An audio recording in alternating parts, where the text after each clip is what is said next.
Les rendez-vous de l'Église protestante unie.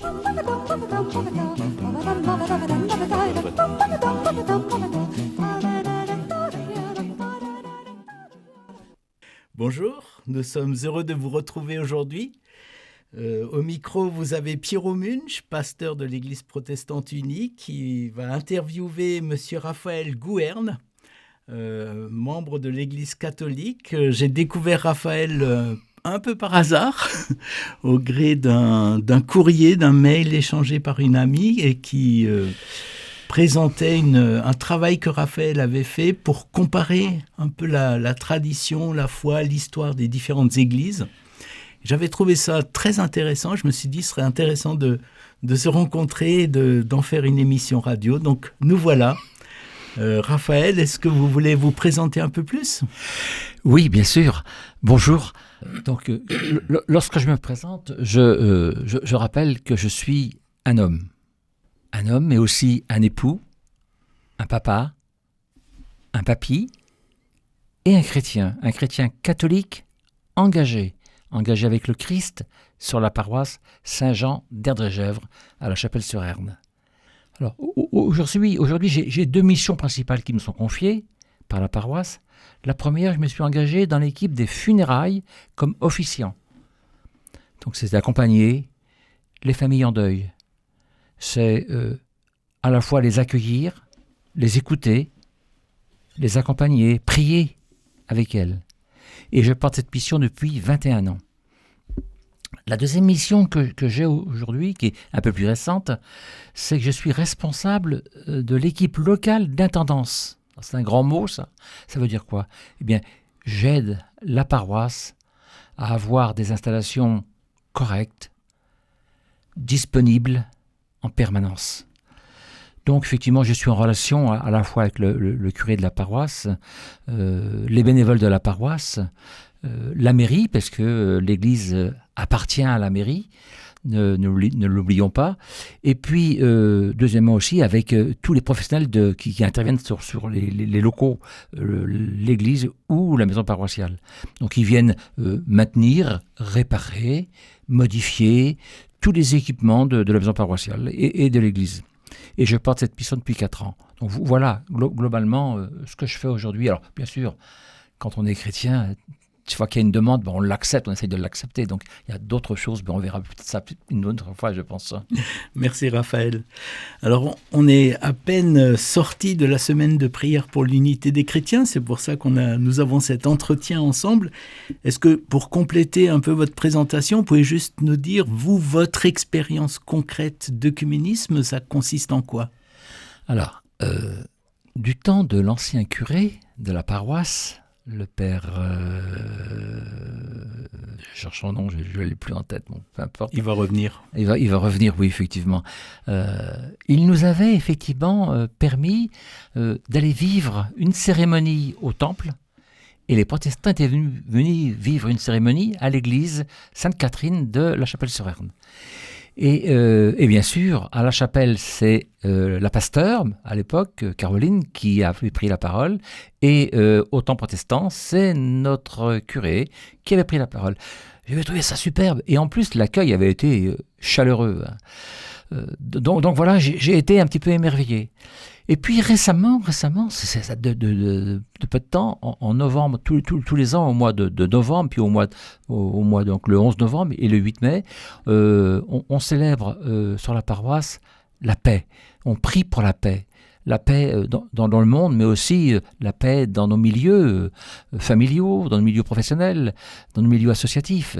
Donc cette paix est pour moi importante et je crois que c'était un truc. Et comme notre curé n'est pas toujours disponible, il avait demandé effectivement aux équipes de AFD de prendre à sa charge effectivement l'accompagnement de cette célébration pour la paix dans le monde. Et donc la dernière fois que je l'ai fait, c'était donc au mois de novembre 2025, un des paroissiens m'a dit « Mais Raphaël, c'est quand même surprenant ça. tu pourrais pas étendre ça à l'ensemble des chrétiens, c'est-à-dire à la fois les protestants, les orthodoxes et les catholiques. Oui, pourquoi pas, oui, effectivement. Donc j'ai pris mon bateau de pèlerin, puis j'ai été voir, effectivement, à la fois les protestants et à la fois les orthodoxes. On a monté en 15 jours, 3 semaines, une célébration qui a été superbe. Je vous assure, superbe. Ça sera à refaire. On en reparlera une autre fois. Oui, mais c'est bien précieux, cette prière pour la paix, d'une manière œcuménique. C'est un beau signe déjà de cette réconciliation en marche, pas seulement entre les églises, mais pour le genre humain. Et c'est vraiment une prière que nous portons ensemble. Alors, comment vous parleriez de l'œcuménisme? Comment vous le présenteriez?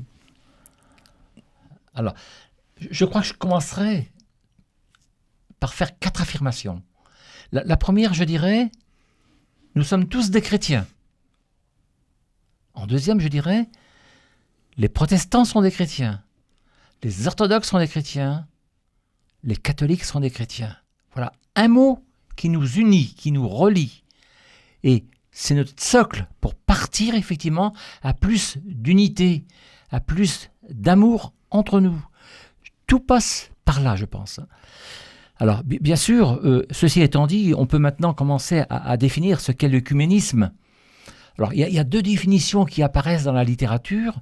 Une première que je prends principalement, même si elle peut surprendre certains, c'est l'œcuménisme, pour moi, c'est un effort continu entre les chrétiens. Donc, ça nous s'adresse à nous, les chrétiens, pour parvenir à une unité institutionnelle entre les différentes églises, donc orthodoxes, protestants, catholiques, qui composent le peuple des chrétiens.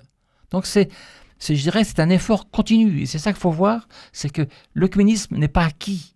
Il va falloir effectivement travailler ensemble, prier ensemble, marcher ensemble, souffrir ensemble, pour arriver effectivement à un résultat sur l'œcuménisme. Et puis après, il y a une deuxième définition, qui est plus, je crois, prise par les médias. Je vous la cite, hein, l'œcuménisme est un mouvement interconfessionnel. Déjà, un mot qui est un peu plus compliqué là, qui tend à promouvoir des actions communes, alors on retrouve le mot action commune, entre les différents courants du christianisme, en dépit de leurs différences doctrinales, avec pour objectif l'unité visible des chrétiens.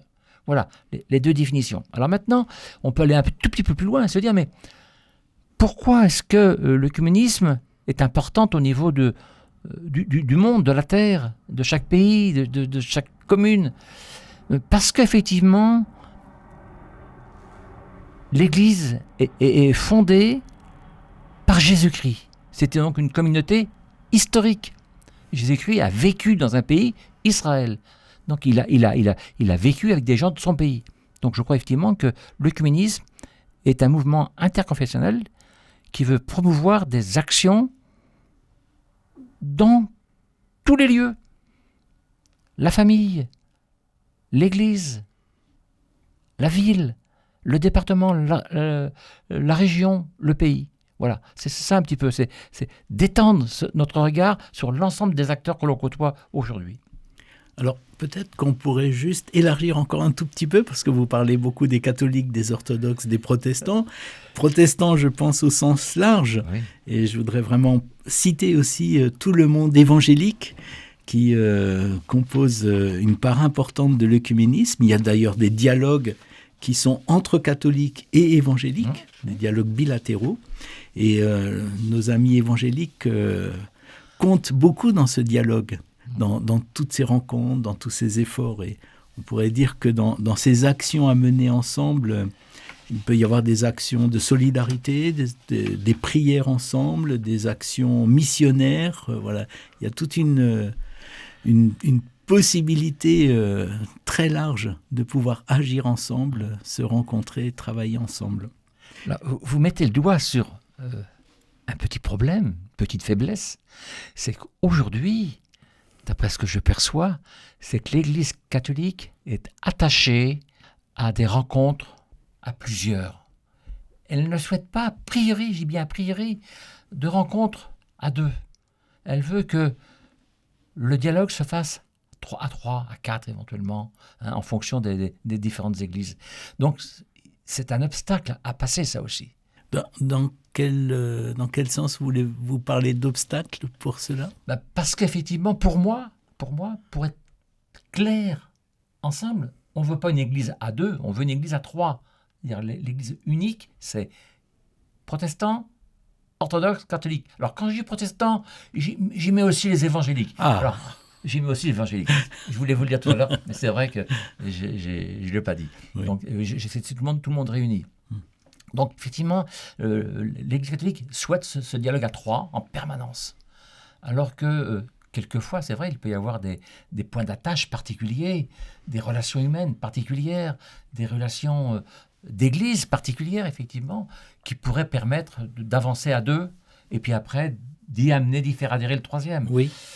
C'est très précieux, en fait, parce que, par exemple, le dialogue entre catholiques et anglicans, qui a des particularités, parce que l'anglicanisme est situé d'une manière très, très particulière par rapport à son lien avec l'Église catholique. Quand on regarde par rapport aux autres églises protestantes ou évangéliques, tous les progrès qui peuvent se passer entre catholiques et anglicans permettent de rejaillir sur les dialogues entre les anglicans et les autres protestants et les évangéliques, et du coup de resserrer le lien entre tout le monde. Donc même les dialogues bilatéraux sont très précieux. Alors qu'est-ce que vous diriez de ce que c'est être chrétien? Être chrétien, c'est la base. C'est la base effectivement de notre foi. Alors c'est quoi pour moi être chrétien? Être chrétien, en premier, c'est reconnaître le Christ comme pasteur unique. C'est ça l'objectif principal. Et puis ensuite, effectivement, c'est se rappeler quelques phrases de l'Évangile qui mettent du baume sur cette définition. C'est suivre le Christ qui est le chemin, la vérité et la vie. Et je cite effectivement Jean 14, 1, 6. Donc c'est vrai effectivement que être chrétien, c'est adhérer, reconnaître le Christ, adhérer au Christ et en même temps suivre le chemin qu'il nous trace, qu'il nous donne, qu'il nous montre. Je dirais que c'est prendre pour modèle Jésus-Christ. Et puis rappeler peut-être effectivement à la suite là, de ce que je vais dire, les points qui nous montrent qui est Jésus-Christ. Jésus-Christ, il est né à Bethléem de la Vierge Marie. On ne peut pas le rejeter. Deuxième point, c'est il avait pour papa Joseph, l'époux de Marie. Et alors, c'est quoi pour toi être chrétien? Alors, être chrétien, c'est reconnaître le Christ comme pasteur unique. C'est suivre le Christ qui est le chemin, la vérité, la vie. Jean 14, 1, 6. C'est prendre pour modèle Jésus-Christ qui est né à Bethléem de Marie Vierge. De Marie accompagnée par Joseph, son époux, homme protecteur, discret, silencieux, humble, mais agissant. Jésus-Christ qui est baptisé par Jean-Baptiste dans les eaux du Jourdain, où une voix nous dit « Celui-ci est mon fils bien-aimé, en qui j'ai mis toute ma joie ». Matthieu 3, 17. Jésus-Christ, mis en croix, est mort à Jérusalem. Jésus-Christ ressuscité le 3e jour, qui nous envoie son Esprit Saint, porteur des dons de sagesse, d'intelligence, de science, de force, de crainte, de piété, de conseil. Être chrétien, c'est adhérer au christianisme tel qu'il est rapporté par le Nouveau Testament et aussi bien sûr par la Bible. Et donc pour toi, la lecture de la Bible, ça participe à la vie œcuménique et au dialogue œcuménique? Oui, bien sûr, c'est même obligatoire. C'est le seul texte écrit qui nous parle du Christ, qui nous parle de l'avenir, qui nous parle de la vie, qui nous parle de la mort. Donc effectivement, il nous faut passer par ce texte-là, par ces textes-là. Alors, aujourd'hui, effectivement, je pense que pour l'œcuménisme, je regarderai plus facilement le Nouveau Testament. L'Ancien Testament est toujours important, on en parlera si on a le temps que tout à l'heure. L'homme ne vit pas de pain, seulement de pain, mais de toute parole que Dieu prononce. Matthieu 4,4. Et cette parole nous a été transmise par les 4 évangiles, selon Saint Matthieu, Saint Marc, Saint Luc, Saint Jean. Nous a été transmis par les Actes des Apôtres, écrits par Saint Luc. Nous a été transmis par les épîtres, écrites par Saint Paul, Saint Pierre, Saint Jacques, Saint Jean, Saint Jude. Tous les chrétiens aujourd'hui, tous les chrétiens, qu'ils soient protestants, orthodoxes, catholiques, lisent et relisent ces textes. Ils les relient entre eux, en cherchant du sens, en élargissant le texte si possible, en l'extrapolant, pour comprendre le présent et ouvrir un avenir. Alors, tout à l'heure, j'ai dit que on prenait principalement les textes du Nouveau Testament. Mais je voudrais dire aussi effectivement que l'Ancien Testament a son importance. Pourquoi ? Tout simplement parce que c'est l'histoire religieuse et politique du pays d'Israël. Comme par hasard, Dieu s'est fait homme dans ce pays. Jésus s'inscrit donc dans une épopée biblique qui montre le peuple hébreu qui l'a précédé. Cet Ancien Testament commence par un récit qui dépasse le petit peuple hébreu puisqu'il raconte la création du monde, de l'homme et de la femme. Point d'interrogation. Dans l'Ancien Testament, Dieu apparaît. Alors Dieu est dénommé, il se dénomme « Je suis ». Je suis. Il apparaît comme un Dieu qui, très souvent punit, qui est vengeur, qui a de la colère, qui est jaloux. On peut se poser une question. La violence est-elle inhérente à la vie ?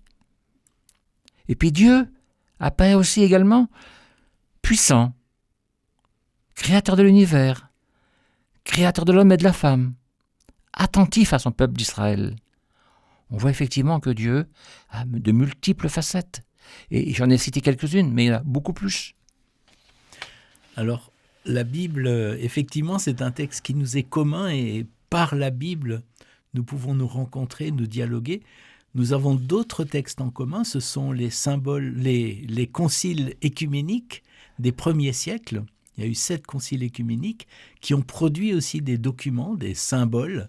Est-ce que vous pouvez nous en dire quelques mots ? Oui, alors je vais commencer par essayer de dire que signifie le mot symbole.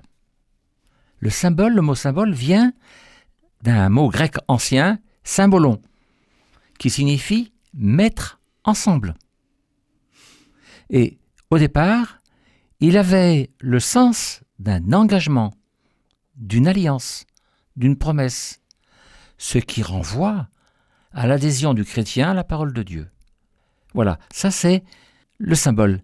Et effectivement, au travers de ces conciles, il y en a eu pas mal de conciles, on voit effectivement que 2 textes en sortent. Premier texte, le symbole des apôtres. C'est le premier texte, qui aujourd'hui n'a pas été modifié. Il reste globalement le même. Et puis après, il y a un deuxième texte qui apparaît un peu plus tard, qui s'appelle le symbole de Nicée-Constantinople. Ce texte-là, ce symbole de foi, a été construit dans le temps, au fil des conciles qui ont ajouté, enlevé des informations à ce symbole de foi. Alors on va les voir l'un après l'autre.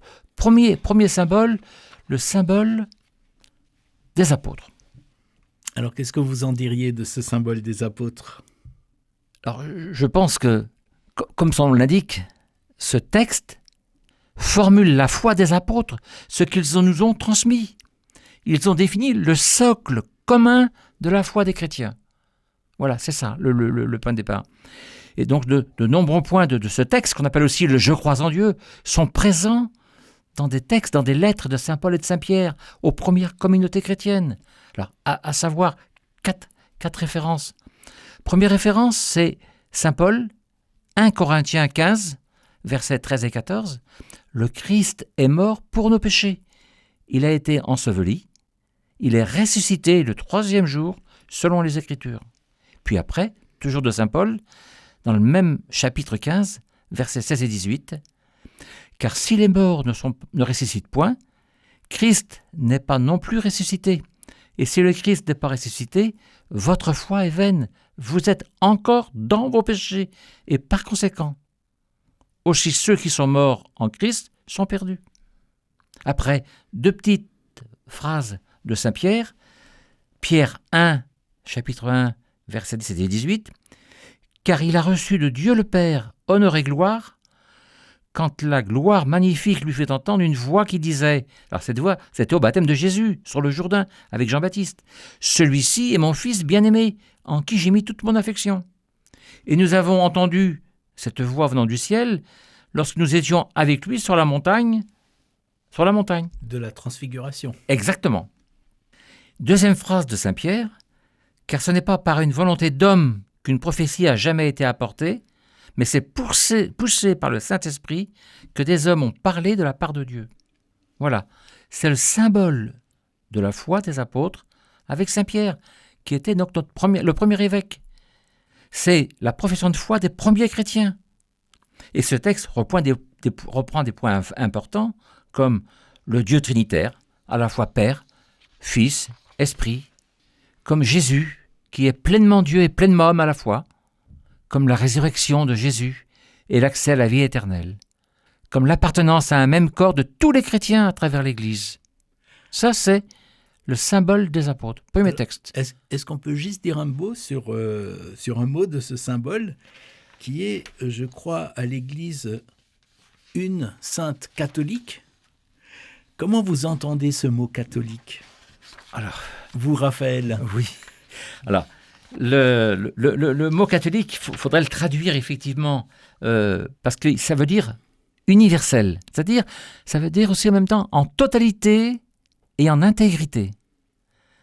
Cette Église est catholique parce qu'elle annonce la totalité de la foi. Parce qu'elle porte en elle et administre la plénitude des moyens de salut. Elle est envoyée à tous les peuples. Elle s'adresse à tous les hommes. Elle embrasse tous les temps. Elle est, de par sa nature même, missionnaire. Voilà ce qu'est l'Église catholique pour moi. Dans ce symbole. Et est-ce que vous faites une distinction ou pas entre cette confession, je crois à l'Église une sainte catholique, et l'Église catholique romaine? Comment vous l'entendez, vous? Alors, il est vrai que je n'ai pas eu à réfléchir sur catholique autre que romaine, puisque mes parents étaient catholiques, ma famille est catholique, donc effectivement, je suis tombé comme Astérix dans la potion magique tout jeune. Donc pour moi, je ne me suis jamais posé la question. Pour moi, catholique, c'était romain, c'était catholique. Donc pour moi, effectivement, protestant, orthodoxe, oui, j'entendais les mots de temps en temps, mais j'avoue que je n'ai pas toujours réfléchi. Autre information, j'ai repris pied avec l'Église à partir de mon temps de mise en retraite, donc en 2005, où là, effectivement, je me suis dit, qu'est-ce que je vais faire de ma vie? Et puis, j'ai pensé, bien sûr, effectivement, donc à l'Église, qui me donnait beaucoup et auquel je donnais peu. Donc, je lui dis, je vais m'engager. Et puis, c'est là, effectivement, qu'un des prêtres, effectivement, m'a dit, pour toi, j'ai une place, j'ai une mission, on en reparle dans quelques instants, tu t'attends 2 secondes. Et il m'a dit, ben voilà, ta première mission, c'est d'être officiant. Voilà, c'est ça le truc. Et pour moi, je n'ai jamais quitté l'ornière du catholicisme. Donc c'est difficile. Bon, on ne va pas parler d'ornière quand même. Non. Pour en sortir, c'est difficile quelquefois. Merci beaucoup, en tout cas, Raphaël Gouerne, paroissien catholique de l'église de la paroisse de la Chapelle-sur-Erdre. Vous parlez avec votre cœur, vous parlez avec votre foi, en votre nom comme témoin d'évangile de la place où vous êtes, et je trouve que c'est remarquable que nous puissions dialoguer ensemble à la sortie de cette semaine de prière pour l'unité et voir que ce dialogue est possible là où nos ancêtres, à tous les deux, se sont peut-être fait la guerre, oui, se sont jetés des anathèmes, et je trouve remarquable que des siècles après, nous pouvons avoir ce dialogue cordial, fraternel, amical. Et dialogue qui a pris, je dirais, très rapidement. Là, il y a encore quelque chose qui nous a poussés l'un vers l'autre. Oui. À vous de choisir la réponse. Alors, qu'est-ce que vous diriez un peu pour conclure cette interview, cette question de l'œcuménisme sur laquelle nous sommes penchés pendant cette demi-heure? Est-ce qu'il y a un peu une conclusion ou une pensée pour terminer que vous aimeriez nous partager? Oui, et effectivement, depuis quelques mois, depuis 2 mois, là, je suis plongé dans l'œcuménisme et les phrases que j'entends, c'est pas facile, c'est un chemin difficile, c'est pas évident, où tu vas t'embarquer encore. Bon, je m'embarque en général, je suis un ancien marin, donc je m'embarque facilement, y compris sur des flots agités. Donc aujourd'hui, moi, si j'avais une conclusion à faire, je redirais fort que pour moi, effectivement, j'espère de toute mon âme, de toutes mes forces, que cette unité se trouvera. Quand, je ne sais pas. Je ne serai peut-être plus là, d'ailleurs, je pense.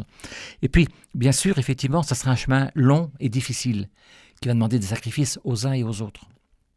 Mais je me suis dit, mais qu'est-ce que je dirais, moi, si j'avais à donner des conseils à mon niveau, pour que cette route soit belle? Premièrement, je dirais qu'il faut savoir créer des rencontres conviviales, où les hommes et les femmes se rencontrent en vérité, à tous les niveaux, des rencontres conviviales. Sans convivialité, il n'y a pas de tu possible, il n'y a pas de prénom possible. On restera sur du vous, avec des grands titres. C'est pas ça, l'œcuménisme. C'est de rentrer dans ce cœur à cœur, comme on l'a aujourd'hui avec Jésus. C'est cœur à cœur entre hommes, entre femmes, pour se dire effectivement, qu'est-ce qu'on en pense. Deuxièmement, c'est des rencontres priantes. Chaque rencontre où on parlera de l'œcuménisme doit être priante.